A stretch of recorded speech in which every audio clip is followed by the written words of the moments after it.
ఓం శ్రీమాత్రే నమః. నమస్తే అండి. ఎలా ఉన్నారండి? అంతా బాగున్నారా? నేను కూడా బాగున్నానండి. మరి ఈరోజు ఏం చెబుతాను అంటే, చాలామంది మెసేజ్లు పెడుతున్నారండి. ఆడపడుచు వచ్చిందంటే ఏదోటి పెట్టాలి, ఆడపడుచుకి ఏదోటి చెయ్యాలి, ఆడపడుచు అంటే అన్నిటికీ పిలవాలి, అన్నీ చెయ్యాలి అని రకరకాలుగా చాలామందికి చాలా అభిప్రాయాలు ఉన్నాయి. అని ఇబ్బందులు పడుతూ ఉన్నారు. కానీ సాదా తాడు వేసి తోడేసినట్టు అలాగే ఆడపడుచుని అధికారం అని తోడేసి వాళ్ళు కూడా ఉన్నారు. అలాగే కాకుండా అమ్మ నాన్న పెట్టారని, అన్నదమ్ములు పెట్టారని వాళ్ళు కొంచెం తెచ్చుకుని చేసుకుని చక్కబెట్టుకుని పట్టుకెళ్ళి నిండిపరుచుకున్న ఆడపిల్లలు కూడా ఉన్నారండి. ఆడపిల్ల ఏం చేస్తుందండి? కంట్లో అది తీసి ఇంట్లో పెట్టుకుంటుంది. దాచుకుని పట్టుకొచ్చి అమ్మగారుని పెంచేది కదండి. కానీ అలాగా అన్నదమ్ముల్ని గట్టా చూసిన ఆడపిల్లలు కూడా ఉన్నారండి. మంచోళ్ళ గురించి కూడా మనం మాట్లాడుకోవాలి. అయితే అన్నదమ్ములు చూసిన పిల్లలు ఉన్నారు, అన్నదమ్ములు పెట్టారని చక్కబెట్టుకునే వాళ్ళు ఉన్నారు. నాకు తెలిసిన మా రిలేషన్లో ఒక అమ్మాయి ఉంటుంది. ఆడపడుచుకాలు చేయవలసింది చెయ్యకపోయినప్పటికీ కూడా వాళ్ళకి అయి పట్టుకెళ్ళి ఈ పట్టుకెళ్ళి ఇలా చూసి అలా చూసి అగ్గగ్గలాడిపోయి ఇది అవుతూ ఉంటుంది. నేనే అంటాను, నీకు చేయవలసింది చేయలేనప్పుడు నువ్వు ఎందుకు అంత అలాగే ఇదైపోవాలి? నువ్వు ఆడపడుచువే కదా, నువ్వు ఎక్కడో అన్నలో వదులని చేస్తావేంటి అని నేనే కసిరి అంటూ ఉంటానండి. అలాంటి ఆడపిల్లలు కూడా ఉన్నారు. మనం వాళ్ళ గురించి కూడా మాట్లాడుకోవాలి కదా. వాళ్ళ గురించి పక్కన పెడితే ఇప్పుడు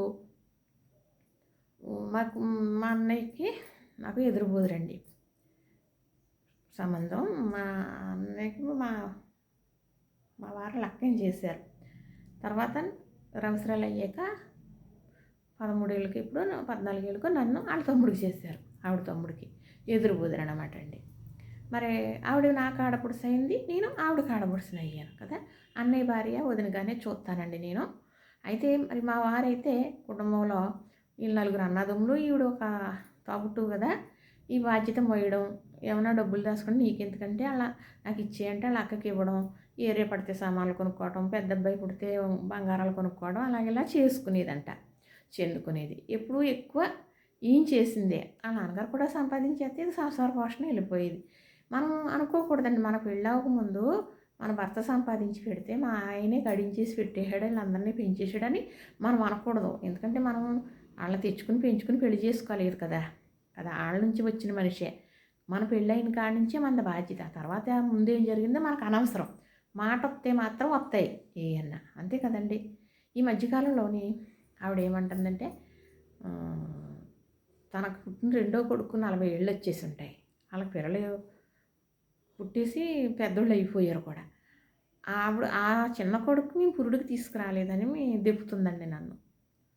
తమ్ముడు భార్య అని ఆడపడుచుని నేను. అప్పటికి సంవత్సరం అయ్యి రెండో సంవత్సరం అడుగు పెడతాం పెళ్ళయ్యి. అప్పుడు పుట్టాడండి ఆవిడ కొడుకు. అప్పటికి మాకు ఇంట్లో ఒకటి ఉంటే ఒకటి ఉండేది కాదు. ఎందుకంటే ఈయన 250 రూపాయల జీతానికి పనిచేసేవారు.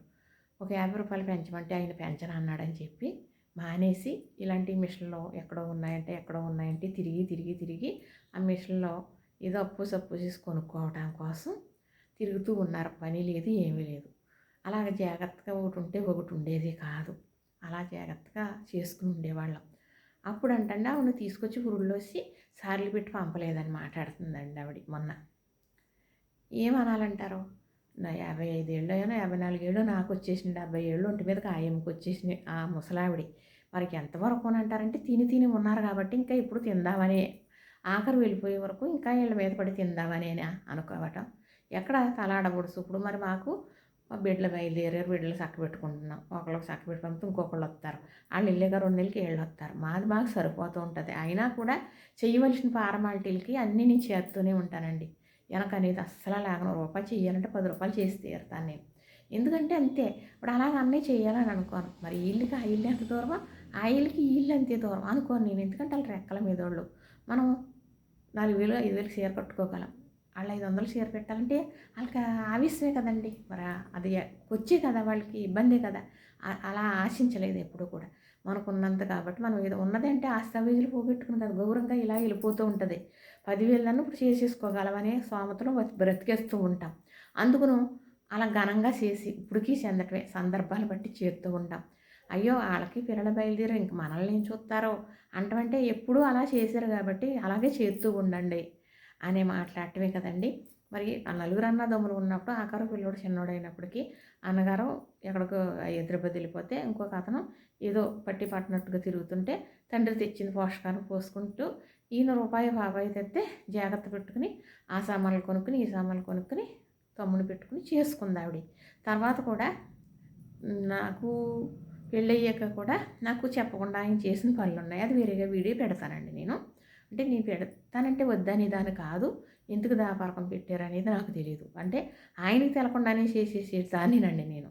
అలాంటిది అవతల వాళ్ళు చెప్పిన మాటలు బట్టి అవి జరిగినాయి అన్నమాట. సరే, అలా అలా అలా తినున్న వాళ్ళకి వదలలేరండి వాళ్ళు మీరు అన్నీ చేసేసుకుంటారో, మీరు చేసుకున్నది ఏమీ చెప్పరు, మీరు ఏం చేసుకున్నారో మాకు తెలదు. వీళ్ళకి చెప్పవలసిన పని ఏంటండి? ఇప్పుడు వాళ్ళ కాపురాలు వాళ్ళు చేసుకుంటున్నారు, వాళ్ళు ఎలా చేసుకుంటారో మనం అలాగే చేసుకుంటాం కదా. ఇప్పుడు నా పిల్లలకి ఏదో నేను చక్క పెట్టుకుంటాను, వీళ్ళకి వెళ్ళి చెప్పి చేయాలండి అసలు. అలాగా తలాడబురుషులు అని కూడా అధికారాలు చెలాయించేసి వాళ్ళు ఉన్నారండి చాలామంది.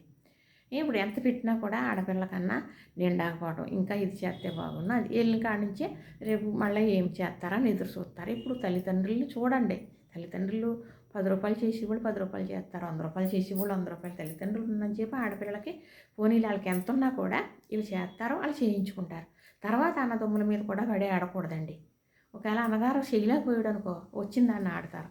అది చేయనివ్వట్లేదు, పెళ్ళి ముందర చేసేచ్చిప్పుడు చూచేచ్చిప్పుడు నన్ను ఇదిగో వచ్చిన కాడి నుంచి ఈవిడ మా వదిన వచ్చిన కాడి నుంచో లేదా మా మరదలు వచ్చిన కాడి నుంచో ఇంకా అది వాళ్ళ మీద పడి తింటూ నీకు సంసారం ఉంది, నీకు సంపాదన ఉంది, మీ బతుకు మీరు బతకాలి కదా. వాళ్ళ బిడ్డలతో బతుకుతారు కదా. సమయం సందర్భపు పండగప్పుడు మరి ఫంక్షన్ అప్పుడు పిలుస్తున్నారు, వెళ్తున్నా వస్తున్నా పెడుతున్నారు కదా. ఇంకా మరి ఇంకా చేత తోడేసి తోడేస్తానంటే పెట్టి ఇలా చెడిపోవడం, తిని వాళ్ళ చెడిపోవడం అంతే కదండి. ఒకళ్ళు పెట్టాలి తినాలన్నా అయితే సంసారాలు ఇచ్చేళ్ళవండి, ఇచ్చేళ్ళవు. వాళ్ళు రమ్మంటారు, సందర్భానికి అన్నంగా పెడతారు, నువ్వుతో పట్టుకుని వెళ్ళిపోవటమే. అంతేగాని ఇంతైతే అంత అంటాం, అంతైతే ఇంత అంటాం, ఇలాగైతే అలాగంటాం, అలాగైతే ఇలాగంటాం. అది చాలా తుప్పండి. అలా పట్టుకెళ్ళి పట్టుకెళ్ళి వాళ్ళు వాళ్ళ ఆడపడుచులు వాళ్ళు చూడరు, తెలుసండి. వాళ్ళ ఆడపడుచులు వాళ్ళు చూడరు, వాళ్ళ చేత పట్టుకెళ్ళడం అలవాటు అన్నమాట. ఆ ఆడపడుచు అందరూ మొత్తానికి రాజభవన్లో లెగిసిపోతారు వాళ్ళు. ఇలాగే జరుగుతుందండి. ఇలాంటివి నిజమే. ఇప్పుడు ఆడపిల్లలో సర్దుకుని సమర్థించుకుని అమ్మెట్టింది నానెట్టివన్న పిల్లలు ఉన్నారు, అవసరమైతే అమ్మని బాబుని చూసి పిల్లలు కూడా ఉన్నారు, అన్నదమ్ముల సహాయి పిల్లలు కూడా ఉన్నారు.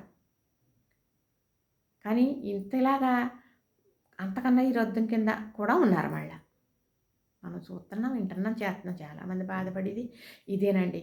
ఎవరు ఏమనుకున్నా మనకు అనవసరం. సమయాన్ని ఇప్పుడు ఫంక్షన్ అయ్యింది, మీ ఆడబుడుసుని పిలకుండా నేను చేసేసుకుంటాను, మనకు ఏదో ఎటమోటీలు ఉన్నాయి అని అనుకోవటం అనేది తప్పండి. అది తప్పు. మనకి ఎన్ని ఉన్నప్పటికీ కూడా ఆవిడ రమ్మని పిలాలి. చెప్పకపోతే తప్పు మనది, చెప్పిన తర్వాత రాకపోతే తప్పు ఆడది. అర్థమైందా? చెప్పటం అనేది మన ధర్మం, చెప్పేయాలి.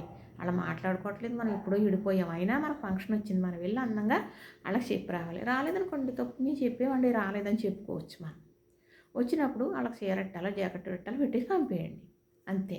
ఎవరి ధర్మం వాళ్ళు పాటించాలి. అంతేగాని మనం మాట్లాడుకోవట్లేదు కదా అని వదిలేయటం, వాళ్ళకి చెప్పకుండా మనం ఫంక్షన్ చేసుకోవటం అనేది మంచిది కాదు. మనకు రక్త సంబంధికులు ఇప్పుడు ఉన్నత తోడు పెట్టేమని ఎవరూ చెప్పం, రక్త సంబంధాన్ని వదిలేసుకోమని అంతకన్నా చెప్పం కదండి. మరి సమయం అప్పుడు సందర్భం అప్పుడు చక్కగా మాట్లాడుకోనప్పటికీ కూడా వెళ్ళి అందంగా పిలండి. వాళ్ళు అందంగా వస్తే అందంగా చక్క పెట్టేసి పంపేయండి, అంతే. అంతే తప్ప మనం పెట్టి మనం చెడిపోవద్దు. తినాలి చెడిపోపోనా ఎవరన్నా జాగ్రత్త పడమని చెప్తాం. ఎందుకంటే మనకే పిల్లలు ఉంటారు, వీళ్ళే మనం చక్కబెట్టుకోవాలి, మళ్ళీ వాళ్ళే చేయాలంటే కష్టమే. అమ్మ బాబు ఉన్నని చెప్పి జరిపించుకోమనండి, కాదని ఏమనరు. తల్లిదండ్రులు కాబట్టి బిడ్డలకు పెట్టుకోవాలి, చూసుకోవాలని వాళ్ళు అనుకుంటారు. మా అమ్మ నాన్న అడిగి పట్టుకెళ్ళాలని వాళ్ళు అనుకుంటారు, చెయ్యాలని వీళ్ళు అనుకుంటారు. అది మనం ఎవరూ అడ్డేయవలసింది లేదు. అలాగుండి వాళ్ళ అమ్మ బాబు కూడా చేసేస్తున్నారు, మనం చెయ్యము అన్నగారు కుదురు గారు. వాళ్ళ అమ్మ బాబు కూడా చేసేస్తున్నారు కూతురు కానీ మనం అనకూడదు. అలాంటిది కూడా మనం అనకూడదు నిజంగా చెప్పాలి అంటే. వాళ్ళు తల్లిదండ్రులు పెట్టారనుకోండి, వాళ్ళు పట్టుకెళ్తారు కదా, అప్పుడు మీరు కూడా పెట్టలేదని ఏమన్నా అన్నప్పుడు అప్పుడు అనొచ్చు. మీరు ఏమన్నా మీ తల్లిదండ్రులు పెడుతున్నారు పట్టుకెళ్ళిన తర్వాత ఇంకా మేము కూడా ఎక్కడ తేమని మనం అనొచ్చు, ఏం పర్వాలేదు. మేము చేయవలసినప్పుడు చేస్తామని చెప్పేయచ్చు, ఏం పర్వాలేదు. అంతేగాని వాళ్ళ అమ్మ బాబులు కూడా పెట్టకూడదు, మేము పెట్టట్లేదు అని మాత్రం అనకూడదండి, తప్పది. ఎందుకంటే మన ఇంటి మీద మనకెంత ఆశ, మనమ్మ బాబు మనకు చెయ్యాలని మనమే అలాగనుకుంటున్నామో వాళ్ళమ్మ నాన్న చెయ్యాలని వాళ్ళు కూడా అలాగనుకుంటారు కదా. అది అత్తగారు అమ్మగారు చేసుకుంటే మీరు వదిలేయండి, మీరు చేయమంటే మీరు చేయకండి ఎవరైనా సరే. అంతే. ఇది చేసి మనం బాధపడి కన్నా చేయకుండా మాట్లాడి ఊరుకున్నంత ఉత్తమం లేదు. ఇదేనండి నేను చెప్పదలుచుకున్నది. మరి ఈ వీడియో మీకు నచ్చిద్దని నేను అనుకుంటున్నాను. మరి చూసిన వారందరూ కూడా లైక్ చేయండి. లైక్లు చేస్తే 10 మందికి వెళ్తుందంట. మీరు చూస్తున్నారు, చాలామంది చూస్తున్నారు. లైక్ ఎందుకు చేయట్లేదండి? మరి వీడియో చూసిన రుణం తీరాలి అంటే లైక్ చేయాలండి. నా వీడియోనే కాదు, ఏ వీడియో చూసినా వాళ్ళు లైక్ చేయండి. దాంట్లో మీకు ఏమీ ఖర్చు కాదు కదా. 10 మంది చూసేలాగా మీరు సహాయపడ్డారు కాబట్టి ఇక పుణ్యమేనండి. మీకు చాలా వేలే జరుగుతుంది. మరి అందరి కోసం చెబుతున్నాను, నా కోసమనే కాదు. తప్పనిసరిగా లైక్ అనేది చేయండి, షేర్ చేయండి.